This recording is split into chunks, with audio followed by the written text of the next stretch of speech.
हे viewers, good morning सबको। जय श्री राम, राधे राधे। कैसे हैं आप सब और कैसी चल रही है आप सबकी पढ़ाई? रोज़ की तरह आज भी दिन की शुरुआत हो गई थी सुबह के 5 बजे से, क्योंकि आज बेटी की छुट्टी थी तो 1 घंटे लेट उठी। क्योंकि जब उनकी छुट्टी होती है तो मुझे 5 से 6 बजे तक आराम से अपनी पढ़ाई कर लेती हूँ, नहीं तो अदरवाइज़ अगर उसकी स्कूल खुली हुई होती है तो ये होता है कि 6 बजे तक मतलब कि मैं किचन में चली जाती हूँ। इसलिए थोड़ा सा राहत था कि इनकी छुट्टी थी। और आजकल सबसे ज़्यादा मतलब कि दिक्कत है छोटी वाली बेटी को लेके, क्योंकि आजकल वो रात को मतलब पौने 11, साढ़े 11 मतलब और रात में भी बार बार उठ रही है। थोड़ा सा मतलब कि तबीयत उसका सही नहीं है। पीछे मैंने बहुत सारे ब्लॉग में आप लोगों के साथ शेयर करी थी, तो ये भी एक रीज़न है कि लेट मतलब कि प्रॉपर नींद अच्छे से हो ही नहीं पा रहा है। लेकिन फिर भी अपना जितना भी हो सके मतलब कि इनके भी बड़ी वाले की स्कूल के ऊपर डिपेंड होता है, जैसा टाइम होता है उसके हिसाब से अपना उठना मतलब करती हूँ। रात को सडन इसके स्कूल से 1 बजे के करीब नींद खुली तो मैसेज आया था कि जो स्कूल है वो फिर से क्लोज़ हो गई है, क्योंकि अभी ठंड बहुत ज़्यादा बढ़ गई। आज तो थोड़ी सी राहत है, मतलब कि लेट ही धूप हुआ, 1-2 बजे के करीब बट हुआ। और यहाँ पे मैं अपना नहा धो के वही जो अपना रोज़ का काम होता है, हनुमान चालीसा और सुंदरकांड पढ़ना, मतलब ये मैं डेली ही अपनी लाइफ में इंक्लूड करी हूँ जब से ये ठीक हुई है। मतलब छोटी वाली जब से रिकवर होना स्टार्ट करी तब से थोड़ा सा ये था कि आध्यात्मिक की तरफ अपना मतलब कदम बढ़ाया। पहले नहीं थी ये सारी चीज़ें, क्योंकि ये लोग इतनी छोटी थी, फिर उसको फिट करवाना होता है तो मॉर्निंग में ठंडी में नहाना थोड़ा सा मतलब कि मेरा मेरा तो चल भी जाता, बट उसको फिट करवाना होता है तो ये दिक्कत हो जाती है आपको कि अगर आपकी तबीयत ख़राब हो गई तो फिर बच्चों को भी वो बहुत ज़्यादा हार्म मतलब कि होता है। तो पहले मैं इतना सब कुछ नहीं करती थी, मतलब पूजा पाठ नहीं करती थी, बाकी सब कुछ था।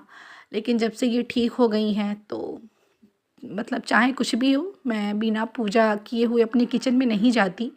कोशिश करती हूँ कि कर लूँ और करती भी हूँ। मतलब 2-3 महीने से ये चीज़ें हो ही रही हैं। और फाइनली थोड़ा सा ब्लॉग मैंने लेट ही स्टार्ट करी। लेट ही स्टार्ट मतलब कि आफ्टरनून में पूजा पाठ के बाद से मैंने ब्लॉगिंग नहीं करी थी, मेरा सारा काम हो चुका था। और बस मैंने अपना थर्ड स्लॉट मतलब कि स्टार्ट करी थी। थर्ड स्लॉट में वही पॉलिटी जो कि संघीय व्यवस्था और ये विधायिका, कार्यपालिका, राष्ट्रपति, प्रधानमंत्री, मंत्री परिषद, ये मैंने पीछे पढ़ी थी। लेकिन मैंने फिर से आज इसको रिवीजन करी। यहाँ से कुछ चीज़ें थी जो मुझे नहीं समझ में आ रही थी, तो एक क्लासेस भी देखी। एक सर थे जो कि लक्ष्मीकांत को मतलब उन्होंने बहुत चैप्टर वाइज अच्छे से पढ़ाया है, तो साथ में बुक भी पढ़ी, मतलब लुसेंट भी पढ़ी, घटना चक्र भी, और फिर क्लास भी देखी जहाँ मुझे नहीं समझ में आती है।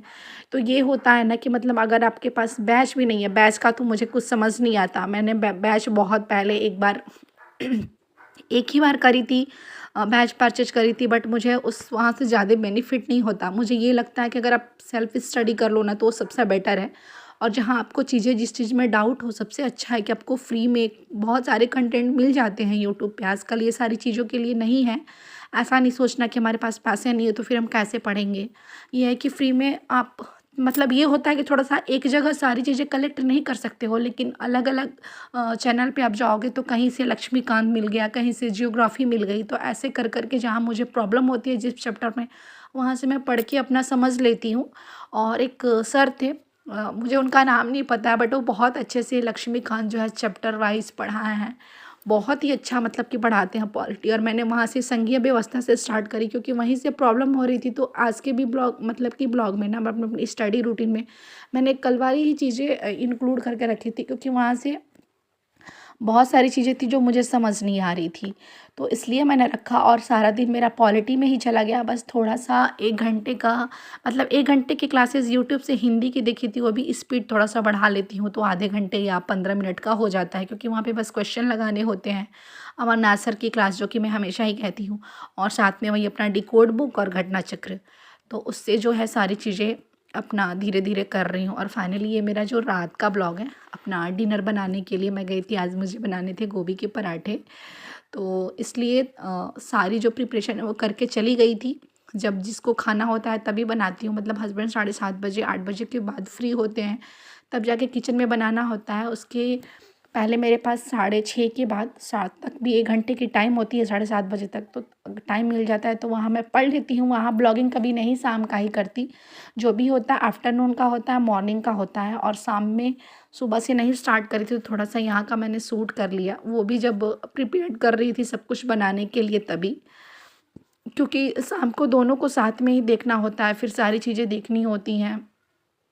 और ये होता है कि मतलब शाम को मेरे मेरे साथ ये है ना कि मैं सुबह में थोड़ा-सा फ्री रहती हूँ और शाम को मेरे बहुत ज़्यादा काम का प्रेशर हो जाता है, क्योंकि छोटी वाली जैसे ही शाम होता है 3-4 बजे के करीब में वो बहुत ज़्यादा रोने लग जाती है, तो फिर बहुत ज़्यादा दिक्कत होने लग जाती है। और पता ही है बच्चों का सब कुछ अब से बर्दाश्त हो जाता है, बट ने कराना बहुत इरिटेटिंग लगता है। मैं भी बहुत ज़्यादा फ्रस्ट्रेशन मतलब मुझे भी होने लगता है, तो इसलिए मोबाइल साइड रख देती हूँ सारी चीज़ों को, कि बस मैं इन लोगों को टाइम दूँ और जो भी टाइम अपना छोटा-मोटा बचता है मैं अपनी स्टडी को देती हूँ।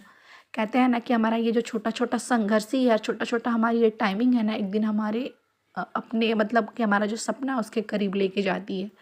और बस यही जो सपना हम संजो के रखे हैं ना कि ठीक है, हम अपनी लाइफ में एक ना एक दिन कामयाब ज़रूर हो जाएँगे, तो हो ही जाएँगे, थोड़ा-सा टाइम ज़रूर लगता है। किसी-किसी के लाइफ में ये होता है कि संघर्ष बहुत कम लिखा होता है, किसी के लाइफ में बहुत ज़्यादा संघर्ष लिखा होता है, बट ऐसा नहीं कि संघर्ष या जो आपकी मेहनत वो कभी व्यर्थ चली जाएगी। एक ना एक दिन उसका रिज़ल्ट सबको ही मिलता है। बस ये है कि एक संयम जो है अपने अंदर बना के रखनी पड़ती है, अपना धैर्य वो बना के रखना पड़ता है कि चलो ठीक है, तेरी सही, जैसे सब आगे बढ़ रहे हैं एक दिन हम भी ज़रूर बढ़ेंगे। और बस अपनी ये जो धैर्यता है, अपनी साहस को हमेशा बना के रखना पड़ता है इंसान को। क्योंकि चीज़ें ना समझा पाना बहुत ही आसान होता है, मतलब मैं जितनी आसानी से ये चीज़ें यहाँ कह दे रही हूँ, उतना असल ज़िंदगी में अगर इसको फ़ॉलो करना बहुत ही होता है। ऐसा नहीं है कि मुझे फ्रस्ट्रेशन नहीं होता, मुझे गुस्सा नहीं होता, मुझे भी लगता है कि कब तक चीज़ें चलेंगी मुझे नहीं पता। लेकिन इंसान करे भी तो क्या करे, उसके हाथ में जो है वो बस मेहनत है और कुछ नहीं, उसके सिवा वो कुछ नहीं कर सकता। बस वो मेहनत ही है हमारे हाथ में कि हम इसे कर सकते हैं, उसका रिज़ल्ट, उसका जो परिणाम है वो कब मिलेगा ये किसी को नहीं पता। तो हमारे हाथ में जो है हम वही करेंगे, बाकी सब ऊपर वाले के हाथ में है कि वो हमारे लिए क्या जो है रखे हैं सोच के कहते हैं ना कि ऊपर वाले के आगे देर है लेकिन अंधेर नहीं, और ऊपर वाला जब भी देता है छप्पड़ फाड़ के देता है। तो हो सकता है कि मेरी भी लाइफ में जब भी मिले कुछ दुगना मिले, यही सोच के मैं भी मेहनत करती हूँ कि चलो ठीक है, आज नहीं तो कल, लेकिन ये चीज़ें तो रहेंगी। नॉलेज आपका डेवलप हो रहा है, एक ये भी होता है, बहुत सारी चीज़ें जुड़ी हुई होती हैं।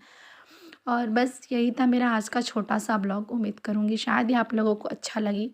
और तो फिर हम कल मिलेंगे अपनी नई बातों के साथ। तब तक के लिए बाय बाय, टेक केयर, सब अपना ख्याल रखिएगा। जय माता दी, राधे राधे।